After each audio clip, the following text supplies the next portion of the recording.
नमस्कार, आपके साथ मैं हूं प्रीति श्रीवास्तव। स्वागत है आपका स्टेट बुलेटिन में।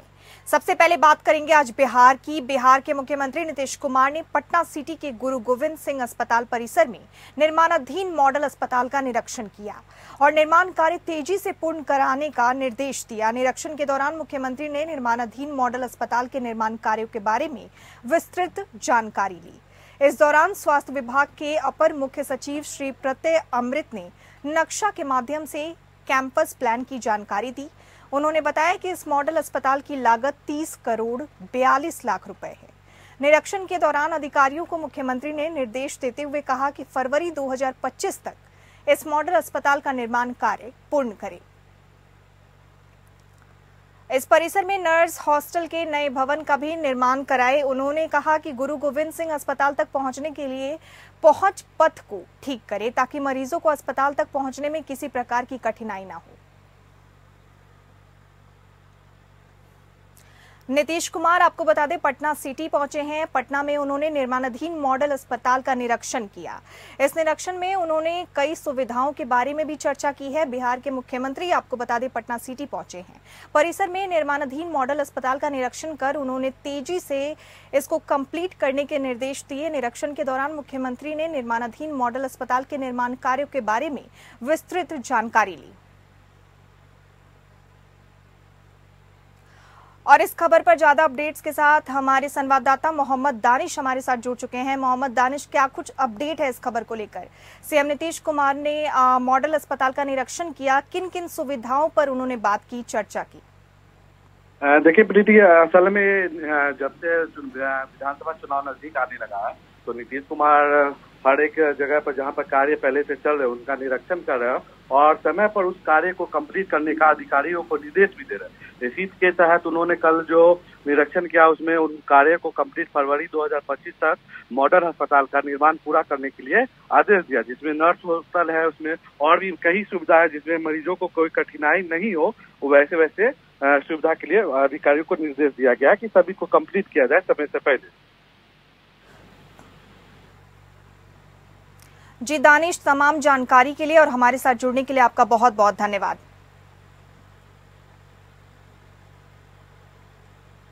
बिहार के खेल विभाग द्वारा सूचना और जनसंपर्क विभाग के सहयोग से सूचना भवन के संवाद कक्ष में प्रेस कॉन्फ्रेंस आयोजित किया गया।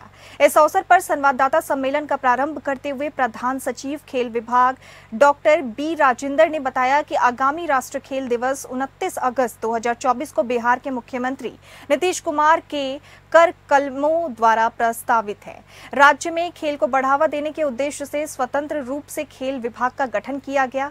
पूर्व में राज्य सरकार द्वारा राजगीर के 90 एकड़ भूखंड पर करीब 750 करोड़ की लागत से राज्य खेल एकेडमी से अंतरराष्ट्रीय स्तर के आधुनिक क्रिकेट स्टेडियम के निर्माण के लिए प्रशासनिक स्वीकृति दी गई थी।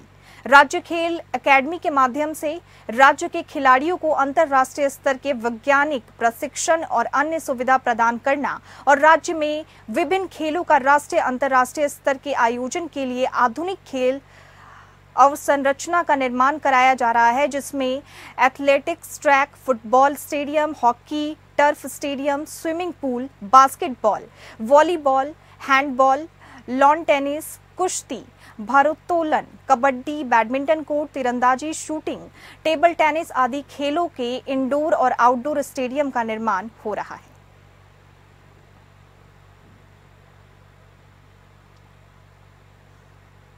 और इस खबर पर ज्यादा अपडेट्स के साथ हमारे संवाददाता मोहम्मद दानिश हमारे साथ जुड़ चुके हैं। मोहम्मद दानिश, क्या कुछ अपडेट है इस खबर को लेकर? इस स्टेडियम के बनने से, इस एकेडमी के बनने से खिलाड़ियों को कितना लाभ मिलेगा? क्या कुछ उन्हें मौके मिलेंगे? देखिए, पहले बिहार के खिलाड़ियों को कहीं ना कहीं उदास रहते थे कि उनको मौका नहीं मिलता था इस तरह से आगे बढ़ने के लिए, मगर ये 2-3 साल से नीतीश कुमार जो है इस पर बहुत अच्छे से फोकस कर रहे हैं, जिसमें राजगीर में स्टेडियम बनने से फुटबॉल, क्रिकेट, वॉलीबॉल, हैंडबॉल, ये सब कुछ भी जैसे सुविधा उस स्टेडियम में दिया जा रहा है, जिससे खिलाड़ी को वहाँ पर सीखने का भी मौका मिलेगा और आगे जैसे जैसे कंपटीशन होता है उसके लिए तैयारी भी रहेगा। इसके लिए नीतीश कुमार जो है वहाँ पर स्टेडियम बनवा के जो है खिलाड़ियों को वैसी सुविधा उपलब्ध करवा रहा है। वहाँ पर खिलाड़ी के लिए मेडिकल सुविधा, वहाँ पर हॉस्टल और भी अन्य सुविधा जो है नीतीश कुमार ने उपलब्ध करवाया है। जी दानिश, तमाम जानकारी के लिए हमारे साथ जुड़ने के लिए आपका बहुत बहुत धन्यवाद।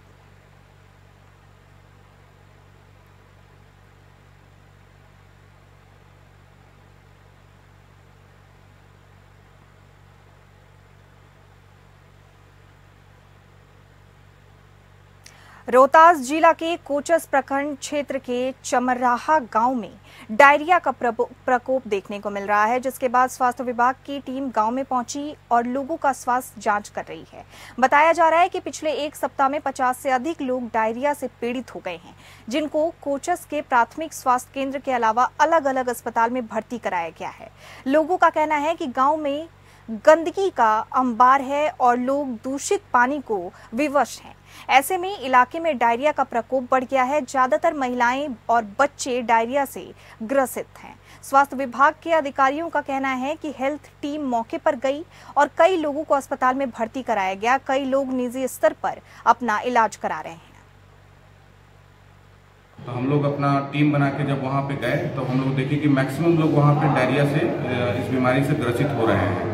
और जाके उस दिन हम लोग को पर्सनली ट्रेनिंग भी दिए कि आप लोग पानी उबाल के पीजिए और अपने चारों तरफ स्वच्छता को मेंटेन करके रखिए। मेनली ये हुआ है शौचालय बाहर यूज करने के कारण 60% लोग जो है बाहर शौचालय यूज कर रहे हैं, मैदान में कर रहे हैं, जिसके कारण जो है पानी दूषित होकर वो उसका जो स्रोत है वो नीचे जा रहा है और फिर वो पूरी तरह से जो सैलो वाटर है चापाकल को, सब जगह के चापाकल को दूषित कर रहा है। क्योंकि चापाकल का भी गहराई जो है वो ज्यादा वहाँ नहीं है, 20 से 30 फीट की गहराई पे सब चापाकल है, 40 फीट में चापाकल है और लोग वहाँ उस डीप जो है बोरिंग का पानी ना पी के चापाकल का जो पानी पी रहे हैं, जो जिससे लोग प्रतिशत लोग जो है डायरिया से ग्रसित हुए हैं। अब तक कितने लोग की अब तक लगभग शनिवार से अगर अभी तक देखा जाए तो हमने लगभग 45 से 46 लोगों का इलाज वहाँ पे और पीएससी कोचस मिला के कर चुका हूँ। खबर है झारखंड से। रांची में आजसू पार्टी के केंद्रीय उपाध्यक्ष सह सांसद चंद्र प्रकाश चौधरी ने 11 जन जागरण रथ रवाना किया। हरमू स्थित पार्टी के केंद्रीय कार्यालय में हरी झंडी दिखाकर रथ को रवाना किया गया। ये रथ अलग अलग विधानसभा क्षेत्रों में जाएंगे। वहां होने वाली पार्टी की जन जागरण पदयात्रा में लोगों को वीडियो के माध्यम से सरकार के वादों और हकीकत से रूबरू कराया जाएगा। एलईडी स्क्रीन युक्त ये वैन या रथ अन्य सुविधाओं से सुसज्जित है। मौके पर चौधरी ने कहा कि जन जागरण पदयात्रा के माध्यम से हम राज्य के सभी विधानसभा क्षेत्रों में सरकार की नाकामियों के बारे में लोगों को बताएंगे। आज युवा भविष्य को लेकर चिंतित है।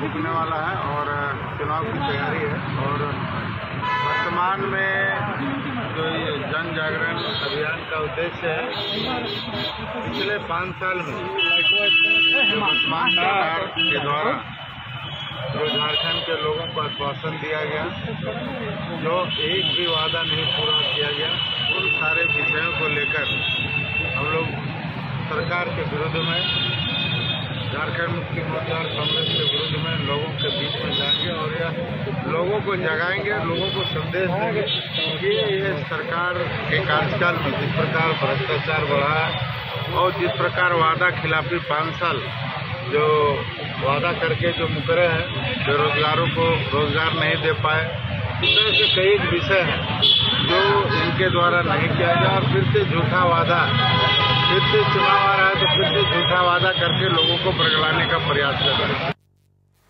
झारखंड के सिमडेगा जिले के कई गांवों में आज भी सड़क के सुविधा नहीं होने के कारण मरीज को खाट पर लेटाकर कई किलोमीटर का पैदल सफर तय करना पड़ता है ताकि उसका इलाज कराकर उसकी जान बचाई जा सके। ऐसे में मामला ठेटई टांगर प्रखंड के ताराबोगा पंचायत अंतर्गत कुरुमडेगी गांव का है, जहां आज भी मूलभूत सुविधाओं का घोर अभाव है। गांव के फिरू सिंह कुरुमडेगी निवासी सोमवार रात अचानक बीमार पड़ गए। गांव तक पहुंचने के लिए सड़क नहीं है क्योंकि बीच में नदी है जिस पर अब तक कोई पुल नहीं बन पाया। ग्रामीणों के सहयोग से फिरू सिंह को खाट पर ढोकर करीब 1 किलोमीटर पैदल सफर तय करते हुए सड़क तक पहुंचाया गया ताकि समय से उसका इलाज हो सके। खासकर ये समस्या बारिश के दिनों में ज्यादा बढ़ जाती है क्योंकि बारिश बारिश का पानी उतरने के कारण गाड़ियां जो हैं वो पार नहीं हो पाती। यदि एक छोटा पुल बन जाता तो इन ग्रामीणों की समस्या दूर हो जाती। मेट्रो और नेशनल हाईवे ना सही, लेकिन एक छोटी पुलिया बन जाने से गांव में एक पक्की सड़क तो बन जाती, पर विकास के जो सपना ग्रामीण देखते हैं उस पर एक पायदान तो और जुड़ जाता। इस वित्तीय वर्ष में योजना विभाग झारखंड सरकार द्वारा जो अनाबद्ध निधि से जो राशि प्राप्त होने वाली है, उसके लिए हम लोगों ने जो तैयारियां की हैं उसमें ऐसे बहुतेरे टोले या गांव हैं जहां पर कनेक्टिविटी का इशू है, छोटी योजनाओं की जहां आवश्यकता है, जिससे कि 1 या 2 स्पैन का पुल बन पाए या छोटा पीसीसी बन पाए, जिससे उन लोगों को आने जाने में दिक्कत नहीं हो। तो ऐसा हम लोगों ने माननीय विधायक गण के माध्यम से और सभी प्रखंड विकास पदाधिकारियों और अन्य जनप्रतिनिधियों के माध्यम से हम लोगों ने रिकमेंडेशंस प्राप्त किया है। ऐसी सूची हमारे पास है। मुझे पूरा विश्वास है कि ये जो जिस गांव के बारे में आप टिटलागढ़ के बारे में बता रहे हैं वो भी वो सूची में होगा, और यदि नहीं है तो अभी हमारे पास समय है पर्याप्त। प्रखंड विकास पदाधिकारी से इसका हम लोग आकलन करके रिकमेंडेशन प्राप्त कर लेंगे और फिर इसका डीपीआर इत्यादि बना करके आगामी जो हम लोग जिला अनाबद्ध नीति के संबंध में जो योजना प्रभाग की बैठक करेंगे उसमें इसको टेकअप कर पाएंगे। इसका आपको बता दें, झारखंड के सिमडेगा जिले के कई गांव में आज भी सड़क की सुविधा नहीं होने के कारण मरीज को खाट पर लेटाकर कई किलोमीटर का पैदल सफर तय करना पड़ता है। आप अपनी टीवी स्क्रीन पर देख सकते हैं किस तरीके से मरीज को खाट पर लेटाकर लोग उन्हें ले जा रहे हैं ताकि उसका इलाज करा सके, उसकी जान बचाई जा सके। ऐसे में मामला, आपको बता दें, ये पूरा जो मामला है वो ठेठई टांगर प्रखंड के ताराबोगा पंचायत अंतर्गत कुरुमडेगी गांव का है, जहां आज भी मूलभूत सुविधाओं का घोर अभाव है। गांव के फिरू सिंह कुरुमडेगी निवासी सोमवार रात अचानक बीमार पड़ गए, जिनको खाट पर लेटाकर वहां के लोग ले जाते हुए दिखे। आप अपनी टीवी स्क्रीन पर देख सकते हैं। गांव तक पहुंचने के लिए वहां सड़क नहीं है क्योंकि बीच में नदी है जिस पर अब तक कोई पुल नहीं बन पाया। ग्रामीणों के सहयोग से फिरू सिंह को खाट पर ढोकर करीब 1 किलोमीटर पैदल सफर तय करते हुए सड़क तक पहुंचाया गया।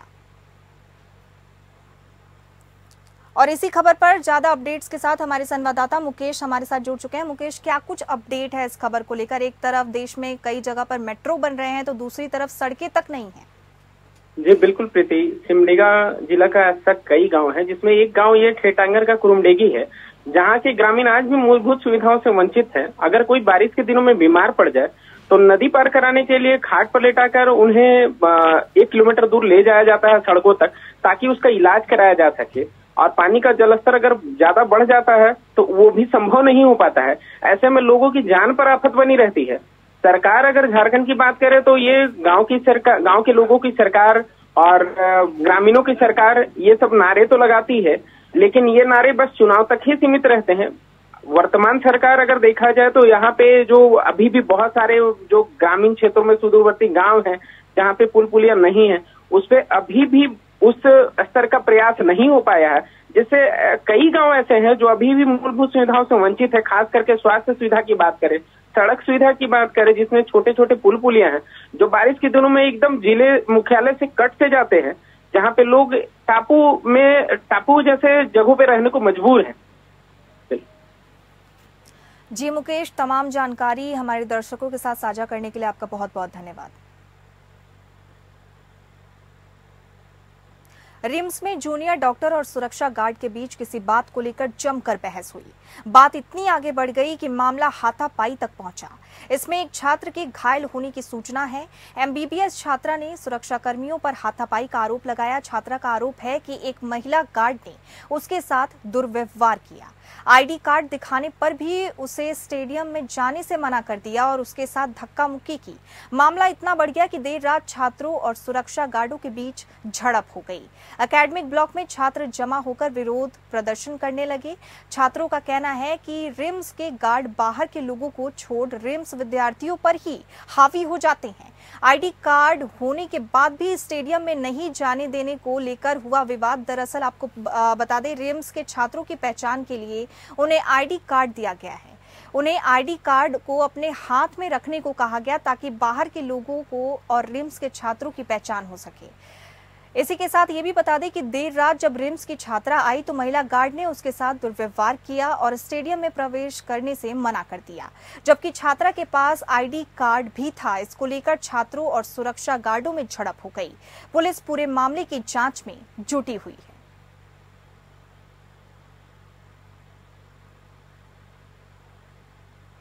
देखिए, कल रिम्स के जूनियर डॉक्टर और होमगार्ड के बीच में एक छोटी झड़प हो गई थी और जिसके आलोक में कल थोड़ा रात में हम लोग को विधि व्यवस्था सुधार करने में दिक्कत उत्पन्न हुई थी। अभी डायरेक्टर साहब के निर्देशन में साथ में होमगार्ड के डिस्ट्रिक्ट कमांडेंट और मेरे स्तर से जो है एक पूरी रिम्स के एक संकाय के अध्यक्ष जितने हैं सभी लोगों के साथ एक बैठक हम लोगों ने आयोजित किया था। बैठक के बाद ये निर्णय लिया गया है कि कल की जो इंसिडेंट है इस इंसिडेंट को जो है एक कमेटी जो है वो अपना गठित की गई है। यह कमेटी अपना 72 आवर्स में अपना एक रिपोर्ट समर्पित करेगा। जो व्यक्ति के द्वारा गलती किया गया है या जिनका दोष होगा उन पर कार्रवाई की जाएगी। खबर है छत्तीसगढ़ से। राज्यपाल रमीन डेका ने राजभवन में न्यायमूर्ति इंदर सिंह उबोवेजा को छत्तीसगढ़ लोक आयोग के प्रमुख लोकायुक्त पद की शपथ दिलाई। न्यायमूर्ति इंदर सिंह उबोवेजा ने ईश्वर के नाम पर शपथ ली। अतिरिक्त मुख्य सचिव श्रीमती रेणु पीले ने शपथ प्रक्रिया पूर्ण कराई। शपथ के पश्चात राज्यपाल डेका और मुख्यमंत्री साय ने पुष्पगुच्छ से उबोवेजा का अभिवादन भी किया।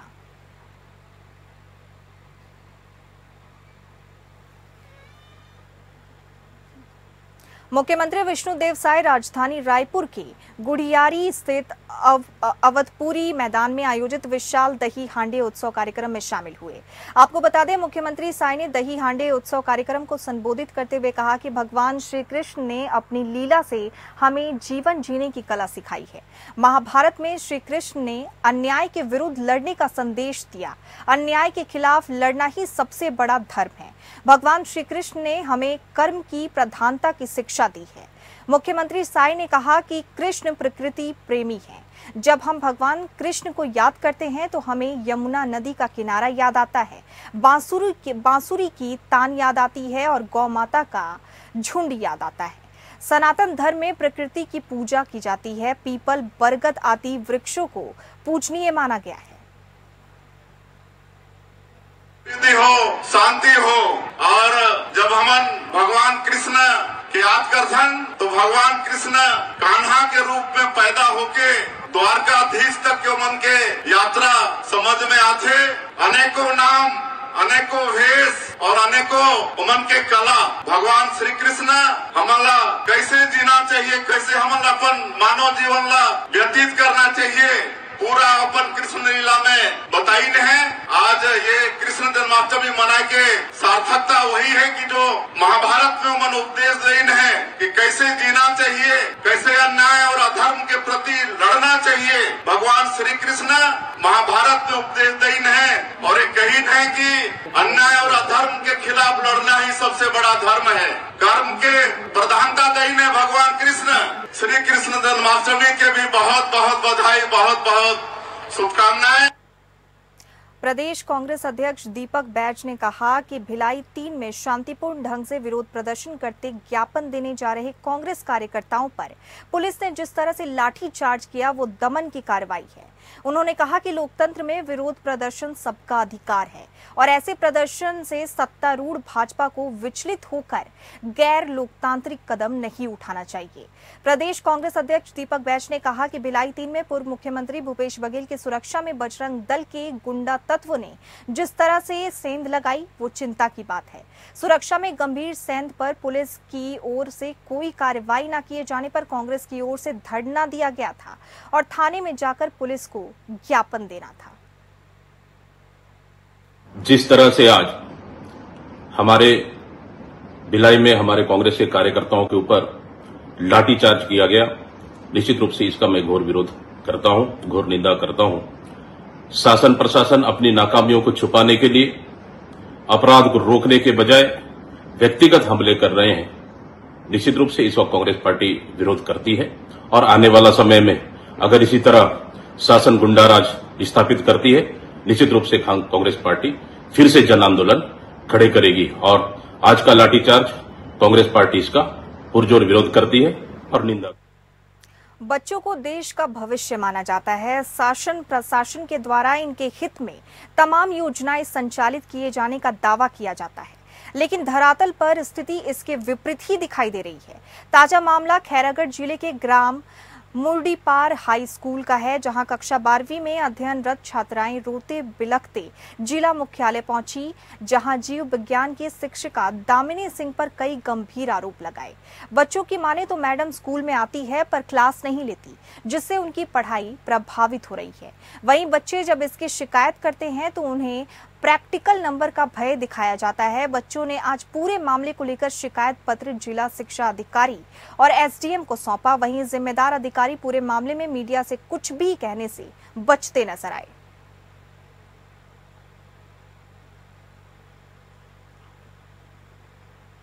छत्तीसगढ़ के पूर्व मुख्यमंत्री भूपेश बघेल के काफिले को रोकने का मामला अब तूल पकड़ता जा रहा है। आपको बता दें, इस मामले में सोमवार को भिलाई 3 थाने में जमकर हंगामा हुआ। छावनी सीएसपी हरीश पाटिल ने बताया कि भूपेश बघेल के कारकेड को रोकने के मामले में कुछ लोगों का नाम सामने आया था, जिसमें एक आरोपी अमित लखवानी मार्केट में घूम रहा था। इसी दौरान कांग्रेस कार्यकर्ता और सभापति कृष्णा चंद्राकर ने लखवानी को मार्केट से उठाया और अपनी गाड़ी में बिठाकर भिलाई 3 थाना क्षेत्र लेकर आए। इसी मामले को लेकर भाजपा नेता थाने पहुंचे और अमित लखवानी की तरफ से सभापति कृष्णा चंद्राकर और दूसरे कांग्रेस नेताओं के खिलाफ एफआईआर दर्ज कराई। हमें सूचना मिली कि कांग्रेस के कुछ कार्यकर्ता जो हैं, उनमें से एक लड़के जो उस मामले में वो आरोपी था अमित लखवानी, उसको लेने के लिए स्वयं वहाँ पर चले गए और उस लड़के को उठा करके अपनी कार में ले करके यहाँ थाने के प्रीमाइसेस में लेकर गए और उसके साथ मारपीट की भी घटना भी यहाँ पर कारित हुई, जिसके कारण बीजेपी के कार्यकर्ता यहाँ पर थाने में एकत्रित हुए और उनके द्वारा एकमत होते हुए प्रार्थी अमित लखवानी की ओर से एक एफआईआर दर्ज कराया गया है, जिसमें अपहरण और मारपीट की धाराओं में एफआईआर दर्ज की गई है। सर, लेने गए हैं या फिर लाए हैं उठा? देखिए, जिस तरह से मैंने अभी बताया कि अपहरण और मारपीट की धाराओं में ये एफआईआर दर्ज हुआ है, तो उसमें स्पष्ट रूप से यही था कि उस लड़के को बलात्पूर्वक उसको उठाया गया है, जिसके कारण अपहरण की इसमें धारा जोड़ी गई है। इसमें कृष्णा चंद्राकर हैं, जो कि यहाँ नगर निगम के सभापति हैं, उनके साथ 6-7 और अन्य हैं जो कि कांग्रेस के ही सदस्य हैं। भिलाई 3 थाना क्षेत्र में प्रदर्शन करने पहुंचे कांग्रेसियों पर मंगलवार दोपहर पुलिस ने जमकर लाठीचार्ज भांजी है। पूर्व मुख्यमंत्री भूपेश बघेल के काफिले से बदसलूकी की घटना के बाद कांग्रेस भाजपाइयों में जंग छिड़ी हुई है। बीती रात चरौदा निगम के सभापति कृष्णा चंद्राकर ने आधा दर्जन कांग्रेसियों के साथ मिलकर बजरंग दल कार्यकर्ताओं को बंधक बनाकर मारपीट कर दी। प्रकरण में देर रात तक भाजपाई थाने के बाहर प्रदर्शन करते रहे। सभापति के खिलाफ अपराध दर्ज कराने के बाद ही मामला शांत हुआ। इसी बीच मंगलवार सुबह से फिर माहौल गर्मा गया। पहले पुलिस सभापति की गिरफ्तारी के लिए जगह जगह दबिश देती रही। इधर पूर्व मुख्यमंत्री से बदसलूकी करने वालों की गिरफ्तारी नहीं होने को लेकर सिरसा गेट पर जमावड़ा लगाना शुरू हो गया। इधर पुलिस कप्तान जितेंद्र शुक्ला भी उससे पहले भिलाई 3 थाना खुद मोर्चा संभालने पहुंच गए। इस बीच जैसे ही कांग्रेसी उग्र होकर थाने का घेराव करने के लिए आगे बढ़े तो पुलिस ने लाठीचार्ज शुरू कर दिया, जिसमें दर्जन भर से ज्यादा लोग घायल हो गए। अभी भी तनाव की स्थिति बनी हुई है। आने की कोशिश कर रहे थे। आज जो उनके गुंडे हैं वो बजरंग दल के साथियों को किडनैप करने का काम उन्होंने किया।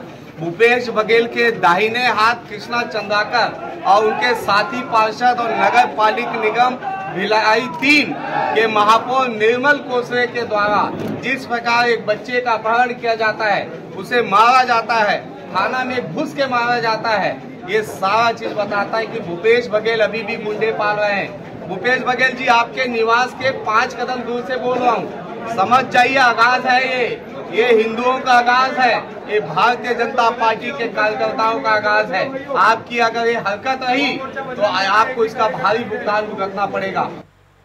खबर है मध्य प्रदेश से। डिंडौरी जिले में जिले भर के अतिथि शिक्षकों ने अपनी मांगों को लेकर कलेक्टर के नाम एसडीएम को ज्ञापन सौंपा है। जनजाति कार्य विभाग भोपाल के द्वारा स्कूलों में प्रशिक्षित अतिथि शिक्षक रखने के निर्देश दिए गए हैं।